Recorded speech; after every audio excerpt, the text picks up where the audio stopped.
Part 1. When Mark and Jane arrived in Edinburgh, they discovered that Mark had left his camera on the train. At the Lost and Found office, he has to fill in a lost property form. First, you have some time to look at questions 1 to 4.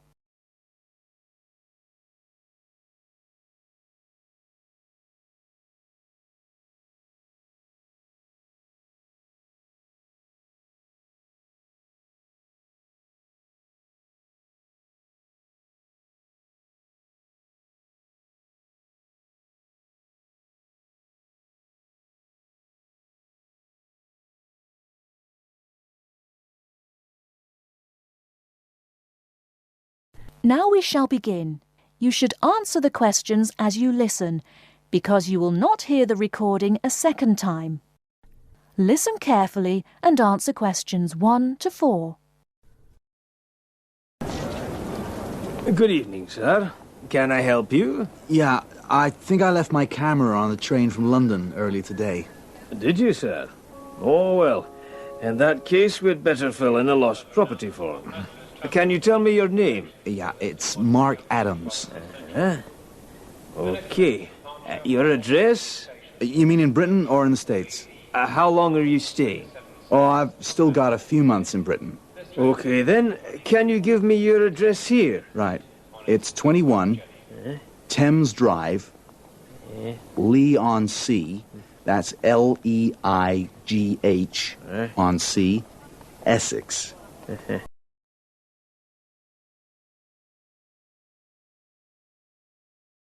Before you hear the rest of the conversation, you have some time to look at questions 5 to 10.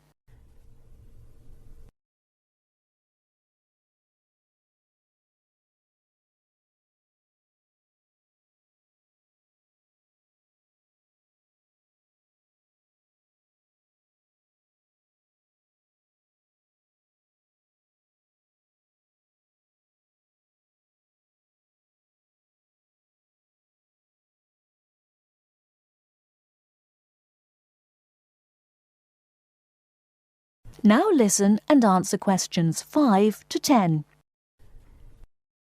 Do you want the phone number? Yes, I'd better have that. Okay, 0702 35211. Thanks. And you say it was a camera. What make and model? It's a Ricoh. Ricoh. How do you spell that? Ricoh. Okay, got that. Now, you say it was the London train. What time did it arrive in Edinburgh? At 4:55 this afternoon. Exactly on time. Well then, if we find it, sir, shall we phone you? No, I think I'll drop in the day after tomorrow to check up. Right you are, sir. We'll do our best.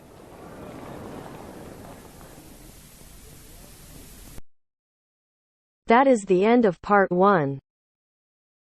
You now have half a minute to check your answers.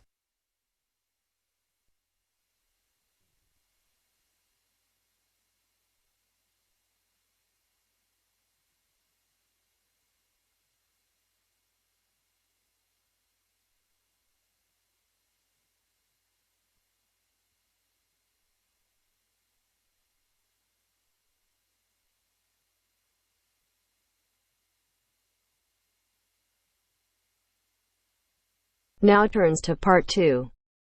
Part 2. You will hear a flight attendant talking to passengers on an airplane. First, you will have time to look at questions 11 to 15.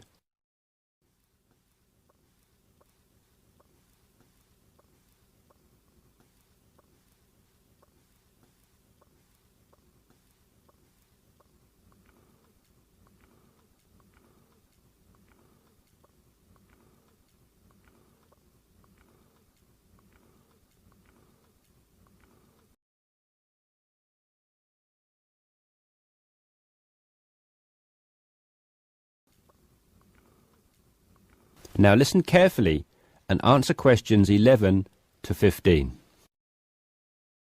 Good morning, everyone. I hope you all slept soundly overnight. I'm pleased to confirm that our flight is running on schedule and we expect to arrive in Christchurch at 8 a.m. local time. That's about 50 minutes from now. I've been advised by our pilot to warn you that there may be some turbulence on our descent, so please remain seated and have your seatbelt on at all times. As you may have heard, a fairly severe tropical depression is headed for New Zealand and in fact is reaching the west coast of the South Island as we speak. Thankfully, we are landing on the east coast, where the weather is still relatively good. Wind speeds are steady at around 15 miles per hour, and the sky is generally overcast, though the sun may creep out from time to time as the morning progresses. That said, when the storm reaches this afternoon, conditions will deteriorate rather quickly.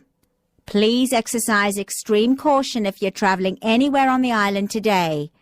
As I said, the storm has already made landfall on the west-northwest coast, and we're getting reports of high seas and very strong winds of around 75 miles per hour, with gusts up to 110 in Collingwood. Heavy and thundery rainfall is also being reported there. The Southern Alps are experiencing severe blizzard conditions, and there is a virtual whiteout on the roads.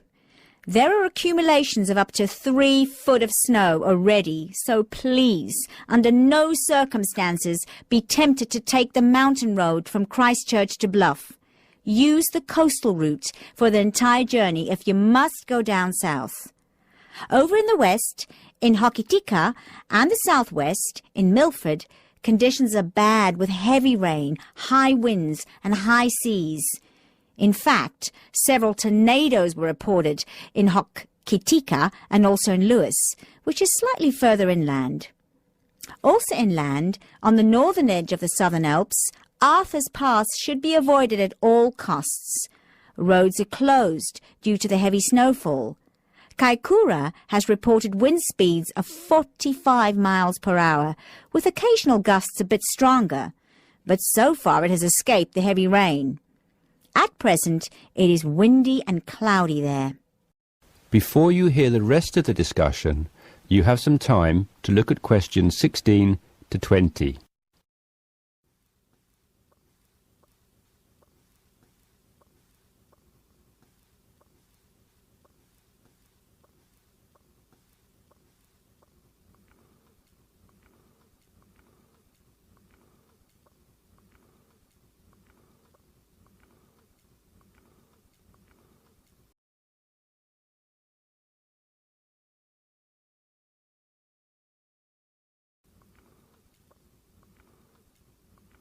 Now listen and answer questions 16 to 20.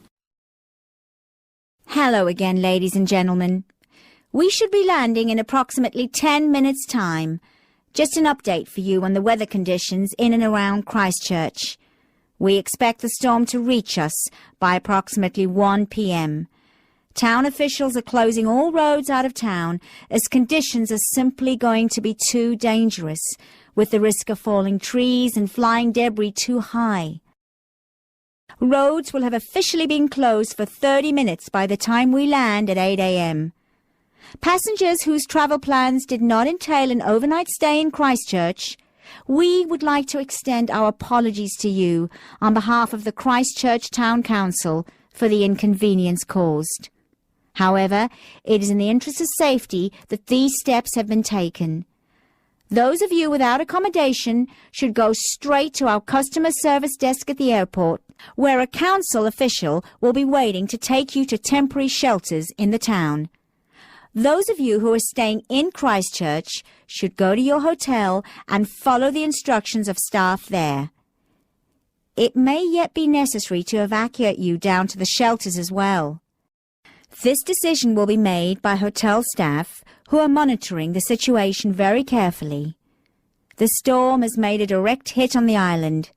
The storm eye is expected to arrive in Christchurch at about 4 p.m., after which a brief period of calm will be experienced.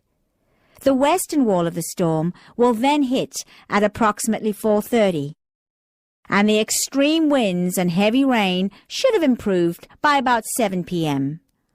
All roads will be reopened from 9 p.m. onwards.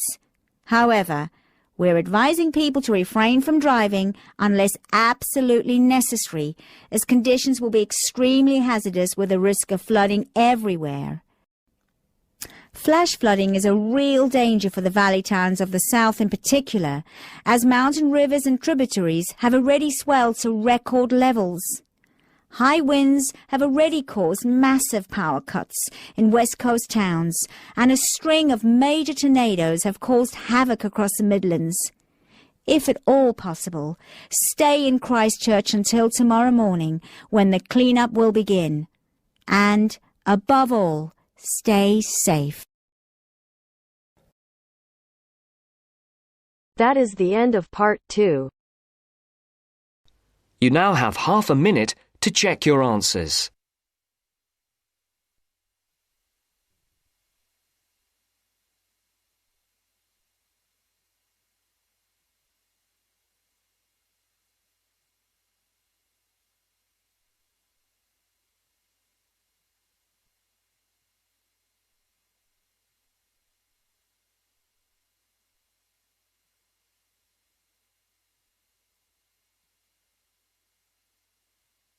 Now turns to part 3.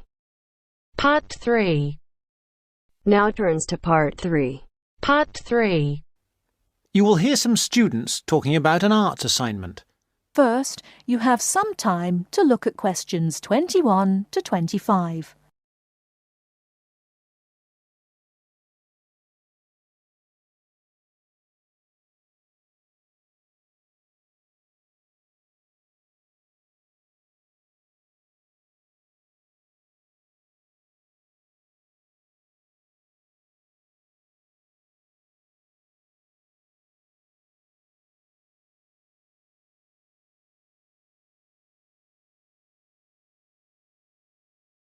Now, listen carefully and answer questions 21 to 25. What have you been working on, Arthur? I've been looking into the funding of the arts by the Arts Association. Oh, Mr. Simpson gave you that topic, did he? Yes, it's not too difficult. At least all the facts and figures are easy to find, or I think they will be. I've done a lot of useful stuff already. Simpson hasn't asked me to present my research for the past few seminars, so I think he might ask me this time. Well, what have you found out? Well, it's big money at the Arts Association. £330 million from the government and £118 million from the lottery. Let me see, I've got my notes here. Now, the Arts Association mission statement tells us that it exists to develop, sustain and promote the arts. So that's clear. But then we need to know exactly how it can do this. However, before we get to that, there are certain issues which the association must take into account. What are those issues? They are, first, access. This is the idea that the arts mustn't be just for the few. Not just Italian opera, but pop concerts too. Something like that. Other issues are education, cultural diversity, social regeneration and social inclusion. All these are different ways of saying that the arts are for everyone. All right, but what does it actually do? It does what it wants, I think. The government does not interfere in its activities, but demands that it gets value for money for its funds. But there must be certain programmes that it carries out. Oh, yes. There is the touring programme, which is what it says. That is, a programme to support... Give money to? Yes, that's right. To support touring companies, for example, dance companies, orchestras and so on. There is also the recovery programme. What on earth is that? It's a financial programme to give extra money to organisations which are financially in a bad way, or which might have financial difficulties in the future. Like it says, it's for their recovery. It all seems very complicated. It is. Before you hear the rest of the talk, you have some time to look at questions 26 to 30.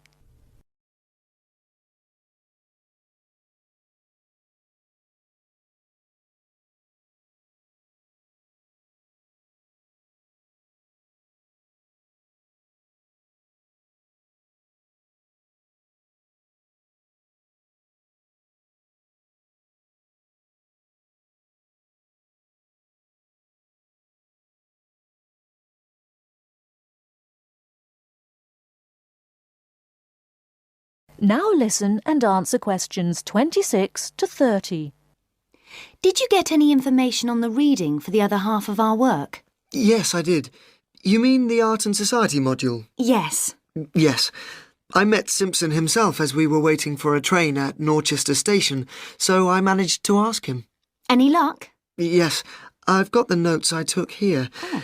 He told me, of course, to start with Greenberg, who covers contemporary art and the up-to-the-minute movements in America. It's about the modern movements, really. As far as the economic impact of art is concerned, a basic text is the Parliamentary Report on Art and the UK Economy. This gives lots of monetary facts and figures, but the figures are not very satisfactory, as, of course, a lot of the information is confidential and can't be published. Art Now, Art Wow by someone called Dennison sounds exciting, and is about how art and artists are created, presented for buyers, and sold in the US. It's about the whole trade in art as a phenomenon. Like a product? Like washing powder? Yes, that's the idea of the book, anyway. And there's another one here. Oh, yes, by someone called Hampton. It's a book called American Art, which Simpson says is full of discussion on the relationship of art to the other aspects of culture, such as film, television, books, and so on. Popular culture, I suppose. Not just popular. Culture of all sorts, I imagine. Finally, for the spiritual and more abstract aspects of art, he recommends Art and the Mind of Modern Man by Frick. It's sort of about how art relates to how we think. He did have lots of other recommendations, but luckily his train arrived before he could move on to them. These seem enough to me. Yes, they're a good place to start. We will be busy. That is the end of part 3. You now have half a minute to check your answers.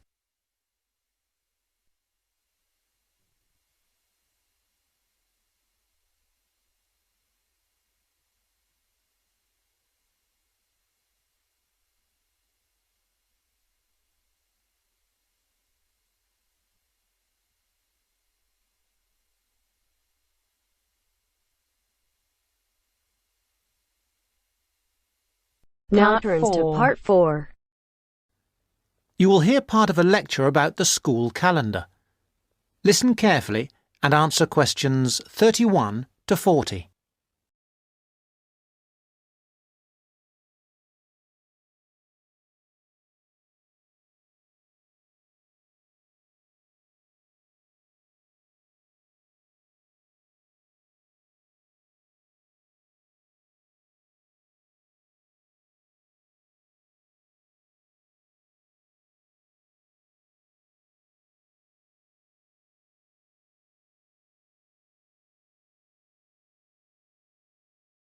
Now listen carefully and answer questions 31 to 40.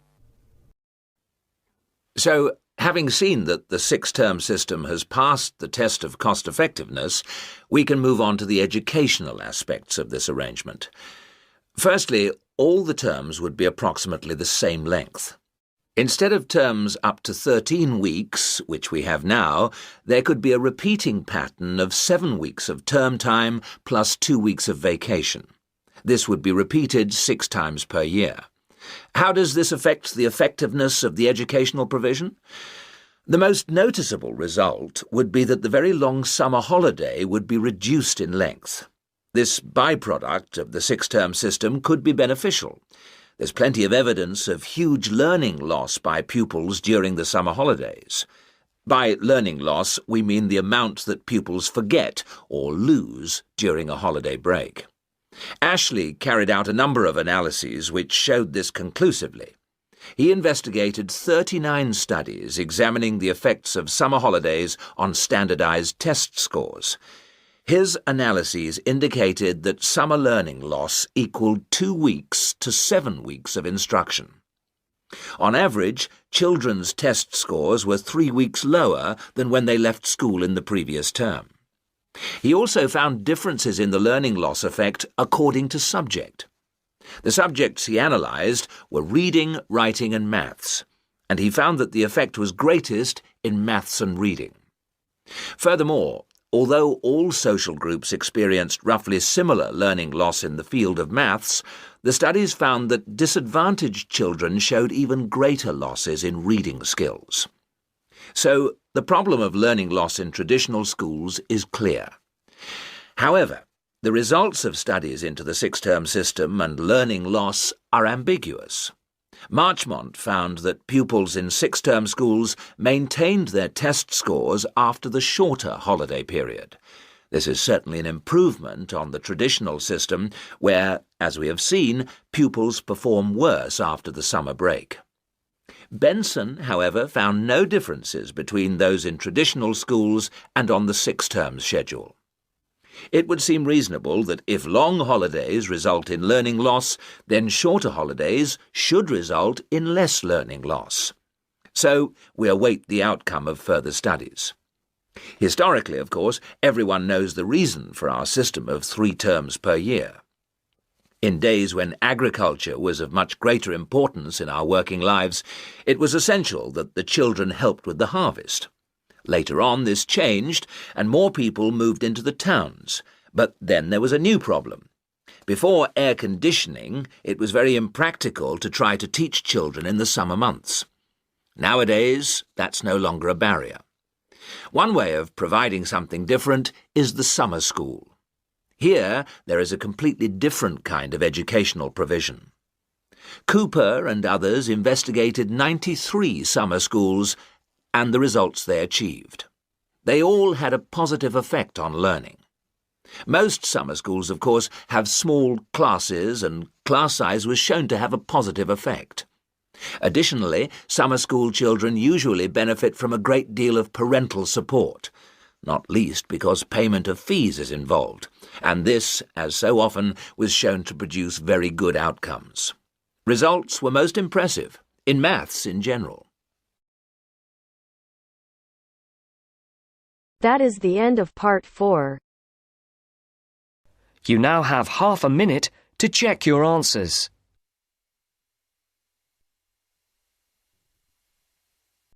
Our hearts beat to the city streets. We began to feel the fire.